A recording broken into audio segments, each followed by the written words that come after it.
Alright guys, this is going to be our last video for Module 1, and we're talking about the Precede-Proceed model for program planning, for planning our health promotion interventions.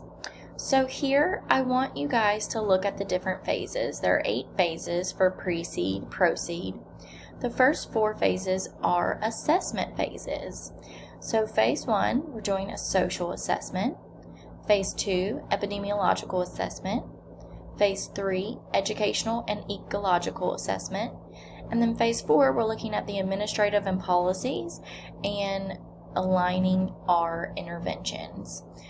So, as you'll note, those 4 first phases are assessment phases. And then you'll look down, there's phase 5, which is our implementation. 6, 7, and 8 are all about evaluations of our programs. So let's break this down a little bit further. Let's look at the Precede part of our planning model. So for phase 1, we're looking at social assessments and situational analysis.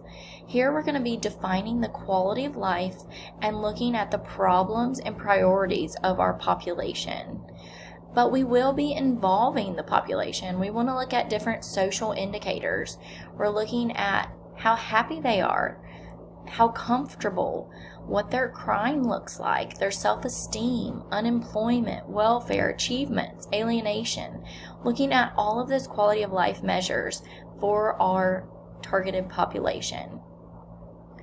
Phase 2, we're looking at the epidemiological assessment. We're using data to identify and rank our health goals and problems that contribute to the problem with our population. The data is traditional vital indicators and genetic, behavioral, and environmental factors.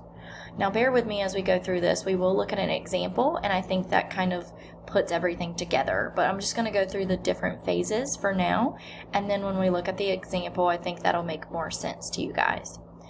So phase 3 is educational and ecological assessment. Here we're identifying factors that may influence the behavior or change of the environment. So predisposing factors. This is our knowledge, or our population's knowledge, their attitudes, their beliefs, and their values. Enabling factors. These are any barriers or supports that would affect our behaviors. So these are skills, access to availability, rules, laws, etc. And then reinforcing factors, feedback, rewards, recognition, appreciation, any incentives for these behaviors. And then phase 4 is our intervention alignment and administration and policy assessment. So we're going to match our strategies with our projected changes and outcomes. And our capabilities and resources available. Do we have what we need to implement the program? And this is the end of the Precede model, or the phase, that then moves into Proceed. Now I want to mention that as you're working through a planning model like Precede-Proceed, you actually go back and forth. It's a little bit fluid as you're doing this planning, and you may have to reevaluate and reassess some things as you're going forward. So Proceed. This is going to be phase 5, starts with implementation. We're selecting those interventions and strategies, thinking through our goals and objectives, and developing our unit plans and our session plans, and actually what will be implemented and what we are going to achieve. And then the implementation begins. Phase 6, 7, and 8, as I mentioned, are evaluation phases. 6 is a process evaluation. This is going to measure the implementation and assure or improve any program quality. So we're looking at the process. How is it working as we're going through it? Is there anything that we can change to make the program better? Impact evaluation. Immediate observable effects of the program. What kind of impact did this program have? Then the outcome evaluation. These are the long-term effects of the program. What over time has been changed by the use of this program? So strategies, interventions, and evaluations are based on objectives. And not all phases are necessary. It kind of depends on the requirements of the program and what's going on in your desired program. All right, let's look at an example, because I think this really helps students put things together here. So we're going to be looking at a program that's targeting obesity in schools. And remember, for your program, we're not using schools, right? So phase 1, we're looking at the social and situational assessment or analysis. So we're going to look at student achievement, their self-esteem, how happy they are, their enjoyment in the schools. Remember, we're going to ask that population. We're getting them involved. So we're actually asking the students how they feel, how they believe their behaviors are, what their environment is like. Phase 2, epidemiological assessment. Here we're looking at demographic data, the overweight and obesity rates for students. So if it's a specific age range, if it's like school age, elementary school, all of those different things, we're actually pulling the data and looking at the epidemiological aspects of our target population and our priority problem. Phase 3, educational and ecological assessment. Here, again, we're looking at predisposing factors. Remember, that's the knowledge. So do the students know about obesity? Do they know what causes obesity? What's their attitude? Do they care if they're overweight? What are their values? What do they value? Do they value being in shape? Do they value their health? What are some enabling factors? What are the barriers?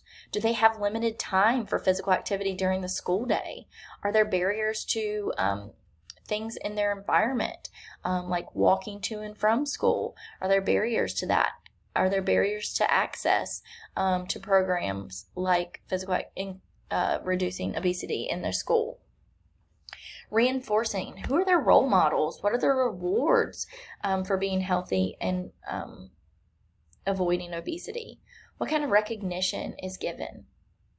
And then phase 4, the intervention, alignment, and administration.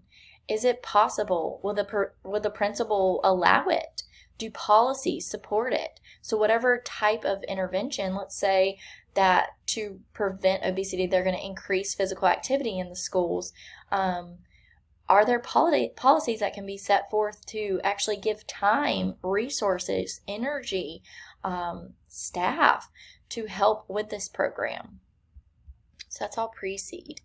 And then proceed. Implementation. Let's say they're going to do a new snack policy. Maybe only healthy snacks are going to be allowed. And there's a certain policy that outlines that for the school. A before school recess. So in the morning hours, they have a school recess that increases the physical activity of the children before they even get started with their school day. And brain breaks. Maybe they're getting up, moving from their desk, and actually allowing some movement throughout the day to help prevent obesity.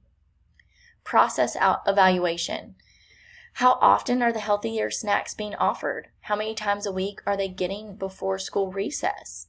When and for how long are brain breaks being provided? So remember, we're evaluating the process of the program. How well is it going? How are things being implemented? What is the process? Evaluating the process. Phase 7, impact evaluation. So are the kids being more active? Are they actually more active than they were before? Are the kids actually buying the healthier snacks? Maybe they replace the bad snacks with the good snacks in the vending machines. But are they actually buying them? Or are they just not buying it at all? And then the outcome. Remember, this is our long-term effects.